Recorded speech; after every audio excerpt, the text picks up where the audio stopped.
صباح الفل على احلى اخوات في الدنيا. فيديو جديد هنصور فيه اوردر قريب لقلب قوي، عشان ده الاوردر بتاع مريم اللي كانت صورت معايا على القناه قبل كده. فاكرين مريم من السودان؟ كنا صورنا مع بعض فيديو من زمان، الناس اللي متابعاني من زمان قوي عارفاها. رمضان اللي فات ده، لا اللي قبله، زي اليومين دول بالظبط قبل رمضان كنا برضو مصورين فيديو واستلمت فيه الاوردر بتاعها. النهارده هي مش في مصر، هي في السودان، وعملنا لها الاوردر، وان شاء الله حد تبعها هنا في القاهره هيتواصل معايا، هشحن عليه وهو هيشحن لها. عشان ما حدش يسالني بتشحن ازاي السودان وكده يا مؤمر، للاسف انا مش عارفه بصراحه تفاصيل الشحن خارج مصر، بس زي ما قلت لكم حد مسؤول ما بيننا، طرف وسيط ما بيننا، هو اللي هيشحن لها الاوردر. انا هشحن على اسوان، ومن اسوان هو بقى هيشحن لها. تعالوا مع بعض بقى نشوف الاوردر بتاع مريم وكل الاوردر 3 دي. تعالوا نشوف مع بعض المقاسات ونشوف الاشكال كلها اللي هي مختاره. يلا بينا ندخل على الفيديو. يلا بينا بقى نشوف كل التشكيل ده. هبدا باول طقم كان قريب لقلب قوي، لان انا بحب اللون الزيتي، حتى لو خدت بالكم بجيبه دايما في اللبس. فتعالوا نشوف الطقم الاولاني.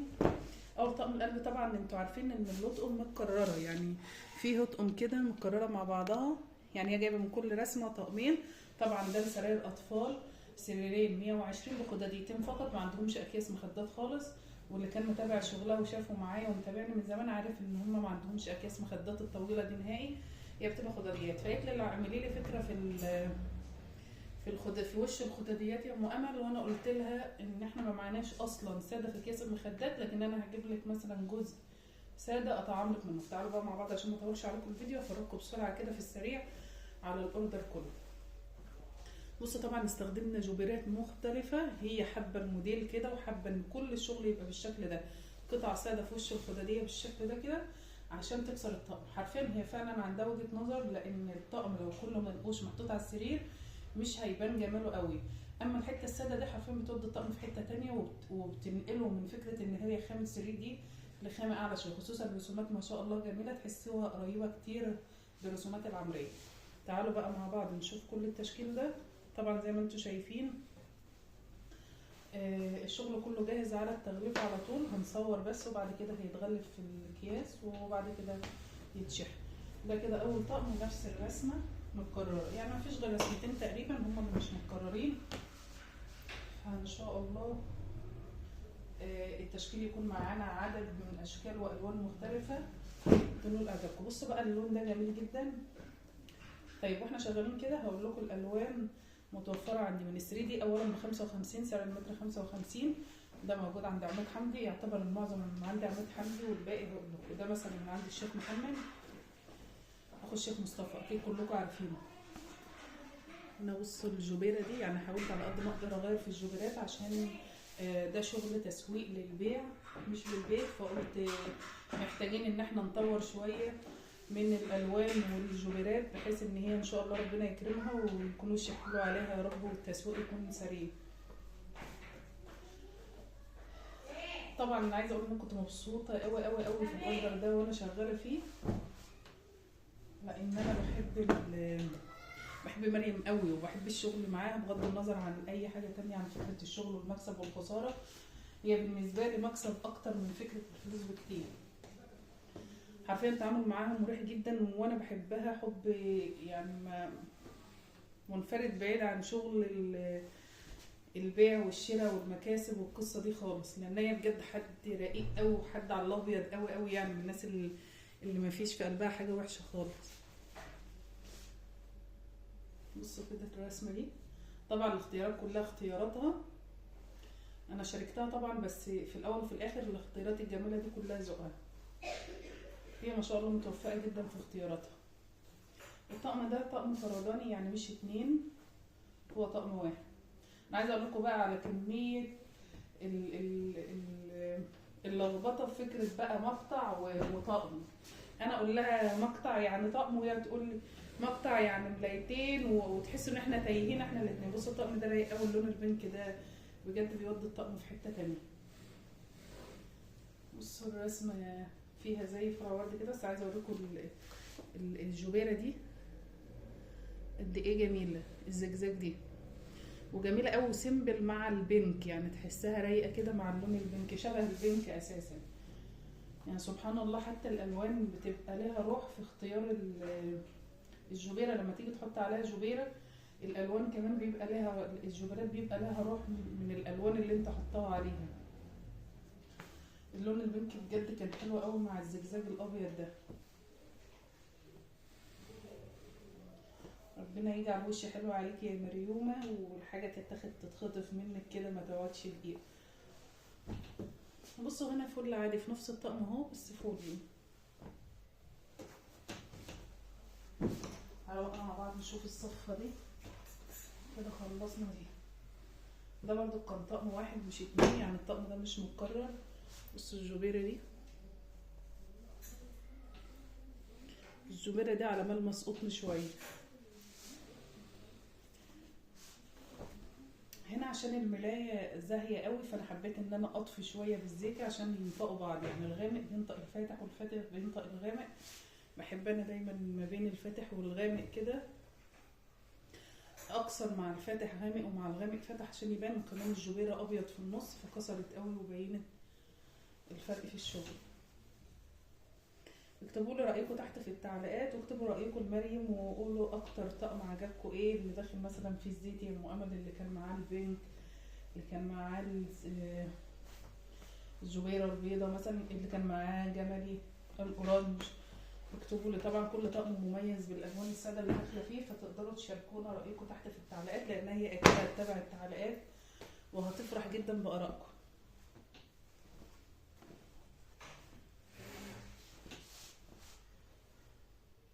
بص الطقم ده برضو اختياراتها ما شاء الله بعيده عن بعضها، الالوان بعيده، وانا كمان حاولت ان انا ادخل الالوان الساده تكون بعيده في الاختيارات، علشان لما بتيجي تسوقي عموما. الكلام ده بقى للناس اللي هي بتسوق الشغل، تقول لك اسوق ازاي يا ام امل. من سبب من الاسباب اللي تقدري تسوقي فيها بسهوله التشكيل في الالوان. كل ما كنت حاطه قدام عين العميل الوان بعيده عن بعضها، كل ما قدرت ان انت تسوقي بسهوله. طبعا هنا الطقمين الاثنين بنفس شكل الجبيره مش مغيرين. بص الطقم ده منتشر قوي ومعروف، بس على فكره ما بيبطلش نهائي. يعني من اول شغل خالص، انا شغاله بقالي اكتر من 8 سنين، من اول شغل خالص كنت بشتغل الطقم ده، ولحد النهارده الطقم ده لسه موجود في السوق. ده معناه ايه بقى؟ معناه ان الرسمه دي مطلوبه ما بتبطلش. فالرسمه دي من الرسومات اللي شغاله قوي، لانها قريبه جدا الرسومات العمريه والورد الصغير والحاجات الصغيره دي، بتقرب قوي الرسومات العمريه.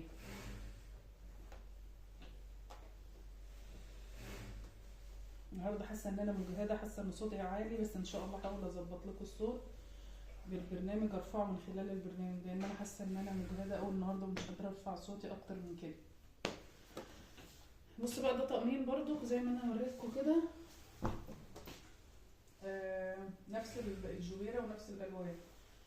ده كمان طقمين من كل حاجه، احنا مختارين 2 ما عدا رسمه او رسمتين. يعني الرسمه دي مثلا مش مكرره، الرسمه اللي كان فيها جملي.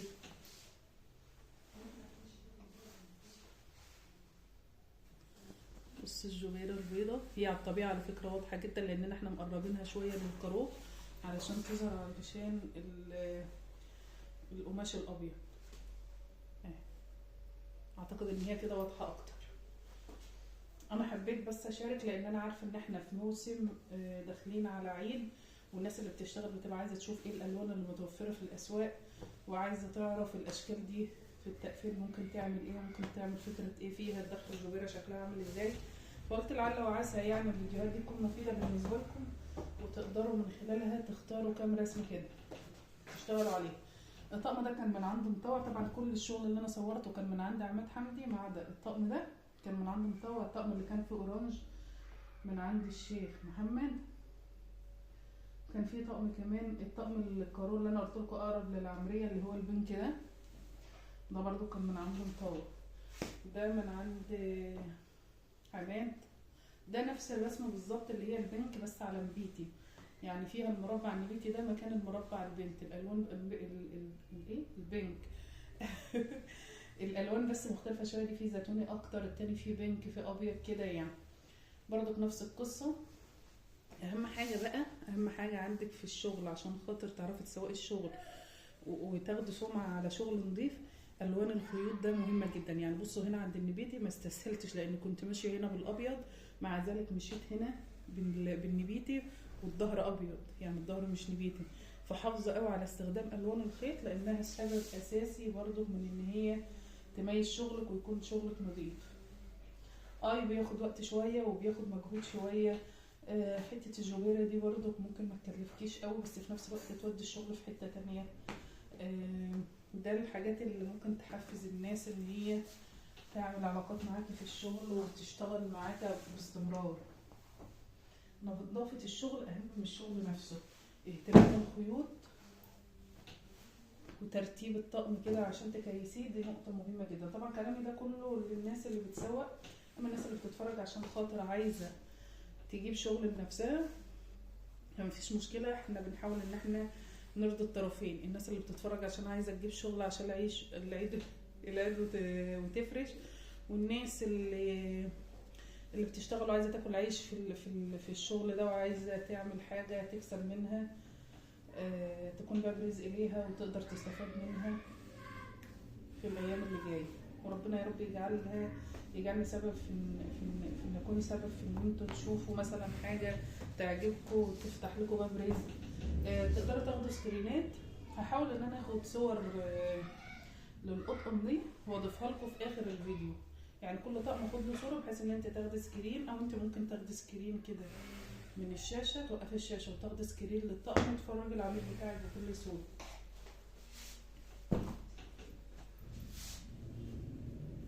بسم الله ما شاء الله، تشكيل حلو جدا جدا ورغم انه 3 دي بس زي ما قلت لكم خامه ممتازه. وعلى فكره الناس اللي بقى مش عارفه حاجه يعني في الخامات ومش فاهمه يعني ايه 3 دي، خامه ال 3 دي خامه اقل سعر في السوق 55، ورغم كده خامه غسيل وفرش، استحاله تنزل لون، استحاله تبهت، استحاله تكش، ما بتحتاجش مكوى على فكره عشان خاطر تغسلي وبعدين تكوي بعد الغسيل، لا ما بتتكسرش اصلا بعد الغسيل. وزي ما قلت لك الوان ثابته، استحاله توبر، كل حاجه فيها حلوه الا انها نسبه البلاستر فيها زياده شويه. يعني لو عملت ايدك كده شويه، طبعا الصيف بيبقى الجو حر مش زي دلوقتي، ايدك كده تحس ان هي بتعرق شويه، ورغم كده هي غسيل وفرش ومحمله، يعني هي خامه محمله. بس بالنسبه مثلا للعمريه، لا العمريه بيبقى فيها قطن زياده شويه، طبعا باكستان وفي خامات اعلى كمان من كده. لكن دي سعر معقول للتسويق، سعرها معقول للتسويق، تقدري تكسبي فيها يعني وتبيعي فيها بسهوله وتعملي زبون بسرعه يعني من خلال الخامه دي، لان سعرها يبقى معقول. بعد كده بقى تقدري تطوري وتدخلي خامات كتير. اهم حاجه اختيارك للالوان عشان تقربي الرسومات العمريه فتشد العين. يعني الرسمه دي من الرسومات العمريه تقدري تمشيها في الرسومات العمريه، نفس الورود دي تقدري تلاقيها كتير متوفره في العمريه. فحاول ان انت تقربي الرسومات العمريه بحيث ان انت لما تيجي تعرضي المنتج الناس بتحب تشوف بالعين اكتر من الخامه نفسها، يعني عايزه سعر وعايزه رسمه والوان تشد العين. ده كده طقمين دول، ده اخر طقمين بقى انا خليتهم للاخر عشان فيهم قلوب وانا بحب الحاجه اللي فيها قلوب كده يعني كده يعني. اولا كل سنه وانتم طيبين ورمضان كريم عليكم يا رب، ويجعلها السنه كلها رزق وخير وبركه عليكم، وتجعل الايام دي كلها ايام رزق على كل الناس اللي بتسعى وبتتعب علشان تكسب بالحلال. بصوا دي جوبيره برضه، الجوبيره دي يعتبر منتشره كتير، انا اتعمدت ان انا احطها في الشغل ده اكتر عشان الدواير دي هتبان شويه على وش الساده زي الرسومات كده. طبعا الرسمه دي منتشره ومعروفه بس ما بتبطلش، زي ما قلت لكم لون البنك في الرصاصي معروف ان هم متفقين مع بعض هنا. يا رب يكون الاوردر ده كان خفيف على قلبكم. سيبوا تعليق حلو لمريم في التعليقات، ادعوا لها دعوه جميله وادعوا لها ربنا يرزقها يا رب ويوسع عليها ويجعل وشنا حلو عليها، وتقول المصريين شغلهم لا يعلى عليه وشهم حلو علينا في التسويق. يا رب يا مريم يكون الشغل عجبك. عملت الفيديو ده مخصوص ليك عشان تشوف الشغل بتاعك كله داخل الفيديو، ويا رب يكون انتوا كمان استمتعتوا معايا. لو عجبكم الفيديو ما تنسونوش في لايك وشير وسبسكرايب، فعلى الجرس عشان يوصلكم اشعار بكل فيديوهاتي. السلام عليكم ورحمه الله وبركاته.